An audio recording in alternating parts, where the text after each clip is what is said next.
Samajwadi party के लोग निर्दलीय प्रत्याशी को दे रहे हैं धमकी। उत्तर प्रदेश जनपद मुरादाबाद में आज निर्दलीय प्रत्याशी जमशेद कुरैशी ने संगम पैलेस में एक प्रेस कॉन्फ्रेंस आयोजित की, जिसमें शिक्षा, अस्पताल विकास, स्लाइटर हाउस, बुलडोजर और सड़क पर नमाज होती चली आ रही है, वे नमाज नहीं पढ़ सकते, इन विषयों पर प्रेस कॉन्फ्रेंस की गई। तो वहीं प्रत्याशी जमशेद कुरैशी ने कहा कि मैं वे प्रत्याशी नहीं हूं जो किसी के हक में बैठ जाऊं। मैं वे ईमानदार प्रत्याशी हूं जो जनता का जो मेरे ऊपर विश्वास है मैं उसे कभी टूटने नहीं दूंगा। मुझे बराबर परेशान किया जा रहा है और धमकियां मिल रही हैं। मेरे पास आकर लोग मुझे धमकियां देते हैं और मेरी गाड़ी के फोटो तक खींचे गए हैं। मेरी गाड़ी खड़ी हुई थी, तभी वहां एक गाड़ी आई किसी प्रत्याशी की और उसने मेरी गाड़ी के फोटो खींचे और मुझे धमकाने की कोशिश की। जो यहाँ की समाजवादी पार्टी की कोई बाहरी प्रत्याशी है, ये उनके लोग थे। ये जो समाजवादी पार्टी की प्रत्याशी है उनके गुर्गे हैं और जो असामाजिक तत्व हैं, ये मुझे धमकी देते हैं और कहते हैं कि हमारे पक्ष में बैठ जाइए और मुझे विभिन्न प्रकार का लालच भी दिया गया। ये लोग बौखला चुके हैं। मुरादाबाद से परवेज अंसारी की रिपोर्ट। मैंने ये प्रेस वार्ता इसलिए की है कि मेरे जानकारी में ये आया है कि कुछ पार्टियां ये उड़ा रही हैं कि वो हमारे हक में बैठ गए हैं। तो मैं जनता को ये बता देना चाहता हूँ, मैं वो प्रत्याशी नहीं हूँ जो किसी के हक में बैठ जाऊँ। मैं वो ईमानदार प्रत्याशी हूँ, वो ईमानदार जनता ने मुझे चुना है कि यकीन जानिए आप कि जनता का जो विश्वास है मेरे ऊपर, वो मैं कभी टूटने नहीं दूँगा, कभी बिकूँगा नहीं, कभी किसी की दलाली नहीं करूँगा। मैं आपकी आवाज़ उठाऊंगा। मैं एक कानून का पैरोकार हूं, मैं एडवोकेट हूं और हमारी तो खुद वकीलों की एक बहुत बड़ी बार होती है। हमारा काला कोट और जो हमारा जो कलम है वो हमारी बहुत बड़ी ताकत होती है। यकीन जाने आप कि एडमिनिस्ट्रेशन के जब हम एक एप्लीकेशन दे देते हैं तो बड़े बड़े ऑफिसरों को हमने थर्राते देखा है। आप लोग जो हैं, क्योंकि हम कानून के हिसाब से बात करते हैं, कानून में अगर अधिकारी फंस जाते हैं तो यकीन जानिए वो फड़फड़ाने लगते हैं और आपका काम करते हैं। मुझे बराबर परेशान किया गया, अब भी परेशान किया जा रहा है, बराबर मुझे धमकियां मिल रही हैं। मुझे कोई फ़ोन पे धमकी नहीं दे रहा, लेकिन मेरे पास आके लोग गुजर जाते हैं और धमकी देते हैं। मेरी गाड़ी के फ़ोटो तक खींचे गए हैं। आप ये देखें, एक प्रत्याशी की गाड़ी, जो मैं तबाखियों में मेरी गाड़ी खड़ी थी तो लगा कि एक गाड़ी वहाँ आई किसी प्रत्याशी की और उसने आके मेरी गाड़ी के जो है फ़ोटो खींचे और मुझे धमकाने की कोशिश की। उसमें कुछ लड़कियां बैठी थीं तो मैं डर गया। मेरे बुज़ुर्ग मेरे साथ थे, वो बोले कि वकील साहब अभी गाड़ी के पास मत जाना कि पता नहीं ये क्या आरोप लगवा दें, ये क्या कर दें। ये लोग बौखला चुके हैं और पब्लिक जो है वो जनता जो है मेरे साथ है। मेरे पास ये कलम है, मैं आपको दिखा देना चाहता हूँ। ये कलम की ताकत है, ये कलम की ताकत आप पहचानिए। इन सरकारों को भी आग उखाड़ फेंकेंगे, ऐसे प्रत्याशियों को उखाड़ फेंकेंगे। ये साहब, मुझे जैसे बताया गया, मैं बहुत दूर खड़ा था, मुझे बताया गया कि यहाँ के कोई बाहर की प्रत्याशी हैं, उनके साथ के लोग थे या सर कोई बाहर की बताई गई हैं और उनका नाम जो है, पहले आप देखें कि मेरा जो गाड़ियों पर मेरे जो परमिशन मैंने मांगी थी उस पर भी नाम लिख दिया गया था। तो ये मेरे साथ साजिशें चल रही हैं। मेरा पर्चा कैंसिल कराने की कोशिश की, जबकि सबसे पहले पर्चा मैंने दाखिल किया था। मुझसे मीडिया में सवाल हुआ कि आप इतने लेट क्यों आए, आप इतने लेट आपने चुनाव प्रचार में निकले हैं। मैं आपको ये बता दूं, जो बाहरी प्रत्याशी या कोई भी प्रत्याशी का पर्चा दाखिल हुआ है उससे पहले का मेरा पर्चा दाखिल हुआ है। मैं कोई देर से नहीं आया हूं, लेकिन ये गोदी मीडिया मुझे नहीं दिखा रही थी, लेकिन जो पब्लिक की मीडिया है, जो पब्लिक के लिए काम करती है, उसने मुझे दिखाना शुरू किया है। मैं उन सारी मीडिया का मैं शुक्रिया अदा करता हूँ, मैं उनका आभारी रहूँगा।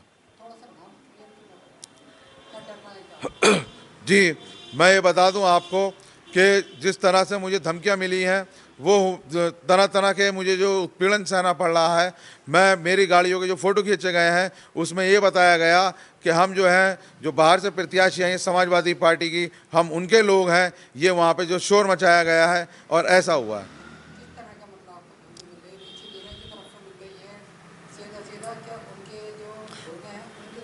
जी, ये उन प्रत्याशी जो हैं समाजवादी पार्टी की, उनके जो गुर्गे हैं, जो असामाजिक तत्व हैं, जो पार्टियों के असामाजिक तत्व हैं वो सर मुझे धमकी दे रहे हैं। कभी कभी ये कहते हैं कि हमारे पक्ष में बैठ जाइए, विभिन्न प्रकार का मुझे लालच दिया गया, लेकिन मैं कभी नहीं बैठा। मैं आपसे वादा करता हूँ ये कुछ भी कर लें, अगर मुझे जेल जाना पड़ा तो मैं पब्लिक के लिए जेल भी जाऊँगा, लेकिन ये वादा करता हूँ मैं उन लोगों को जेल भी भेज दूँगा, क्योंकि मैं एडवोकेट हूँ।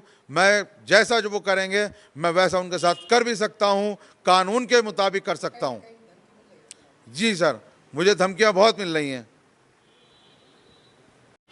क्या नाम है सर आपका? मैं अलाउल हक कुरैशी, एडवोकेट। क्या कहना चाहेंगे आप? क्या मैं ये कहना चाहता हूँ कि एक शेर है छोटा सा, खुदी को कर बुलंद इतना कि हर खुदा बंदे से पूछे बता तेरी रज़ा क्या है। तो हमारे जमशेद साहब ने जो ये कदम उठाया है, और चूँकि जो हमारे अपने मुशीर हैं, अच्छे अच्छे लोग हैं, सब पढ़े लिखे लोग हैं, एडवोकेट्स हैं और इंजीनियर्स भी हैं इसके अंदर, तो चूँकि एक ऐसे आदमी की ज़रूरत थी कि जो जिस आदमी के दिल के अंदर एक खलिश थी कि भाई कौम के लिए कुछ काम किया जाए और साथ ही साथ दूसरे लोगों के लिए भी काम किया जाए। इनके अंदर एक दर्द था, वो दर्द हालांकि ये वो काम करते चले आ रहे हैं, लगातार कर रहे हैं, इसमें कोई शक की बात नहीं है। तो इसी वजह से इन्होंने अपने आप का नॉमिनेशन कराया और हमें बहुत ज़्यादा खुशी है कि चूँकि हमारे बीच में से ये एक आए हैं।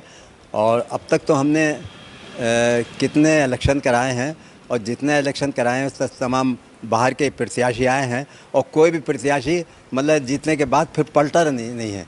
यहाँ की जो समस्याएं हैं जो कि तू रही बल्कि और बढ़ गई। आजकल जो इस समय की बात है, मौजूदा टाइम में भाई 3 चीज़ें हैं, मेन है स्वास्थ्य, रोज़गार, है ना, और तीसरा और है इकोनॉमिकली। तो ये तीनों में ये गवर्नमेंट तो फेल हो गई, जिसने 10 साल ये पूरे कर लिए और वो अब अपना फिर चाहती है। तो इनके दिल में ये जज्बा है, हमारे दिल में भी ये जज्बा है कि ये जमशेद कुरैशी एडवोकेट इसको लेकर चलें और इंशाल्लाह ये कामयाब भी होंगे, अल्लाह ने चाहा तो। चूँकि कामयाबी और नाकामयाबी का दारोमदार जो है सिर्फ अल्लाह के इख्तियार में है। वह तो इज़्ज़ो मन तशा व तो ज़िल्लु मन तशा, अल्लाह जिसे चाहता है इज़्ज़त देता है और जिसे चाहता है ज़लील कर सकता है। आपसे जो मेहनत कर रहा है ना सुनिए, और उसके अलावा यह है कि अल्लाह ज़िल्लत के नक्शों में रखकर इज़्ज़त दे सकता है और इज़्ज़त के नक्शों में रखकर ज़लील कर सकता है। तो ये इंशाअल्लाह इन्होंने जो ये कदम उठाया, हम इसकी बड़ी सतारिश करते हैं और उम्मीद है हमें, चूँकि भागदौड़ हो रही है, फ़र्स्ट टाइम है, चूँकि कोई एड कहीं से नहीं मिली। जो पार्टीज़ के जो नॉमिनी होते हैं, ये खड़े नुमाइंदे, उनको तो पार्टी लाखों लाखों रुपया देती है। यहाँ तो कोई सवाल ही पैदा नहीं होता। समाज के अंदर भी कोई ऐसा आदमी नहीं है जिससे इन्होंने कोई कहा हो, कुछ तलब किया हो। हाँ, बहुत ज़बरदस्त प्यार है और प्यार की पोजीशन ये है कि जहाँ जहाँ ये गए वहाँ लोगों ने इनको सराहा, और हम ये उम्मीद करते हैं कि इंशाअल्लाह अल्लाह ने अगर चाहा, और हमारी ये दुआ है कि ये इंशाअल्लाह कामयाब होंगे। बस अल्लाह से यही दुआ है। पहले तो नाम बता दीजिए अपना। मेरा नाम मोनवर अली ख़ान है। क्या अपील करेंगे, क्या कहना चाहिए? मैं यही चाहूँगा कि हर आदमी गन्ना किसान पर मोहर लगाए और मोहम्मद जमशेद एडवोकेट को वोट दे, क्योंकि ये एडवोकेट हैं, ग्रेजुएट हैं और अपने शहर के रहने वाले हैं। ये चाहूँगा।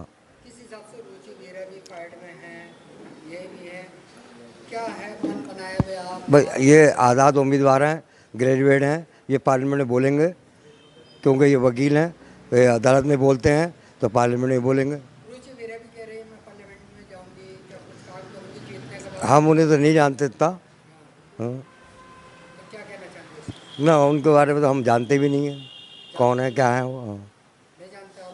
ना, बस नाम सुनना है अब। नाम सुना? बाहर की हैं? बाहर की रहने वाली हैं, ये शहर के रहने वाले हैं। तो किसको पसंद करेंगे आप? हम तो अपने शहर वाले को पसंद करेंगे। जीतने के बाद किस तरह से ये काम करते ये सभी काम करवाएंगे, जो भी कराना है आपको पार्लियामेंट का, जो भी काम होगा वो सब करेंगे। ये वहाँ बोलेंगे, सड़कें हैं और चीज़ें हैं, सब चीज़ मसले है, बिजली है, पानी है, नाले हैं, नालियाँ हैं, दुनिया का सब काम कराएंगे ये। बीजेपी की सरकार में ना हो वो ये कर पाता नहीं। जी, जो बीजेपी की सरकार में ना हो पाए, ये कराएंगे साहब, जब पार्लियामेंट में जाएंगे सारे काम कराएंगे, सब बातें रखेंगे, जितने मुद्दे सभी रखे जाएंगे।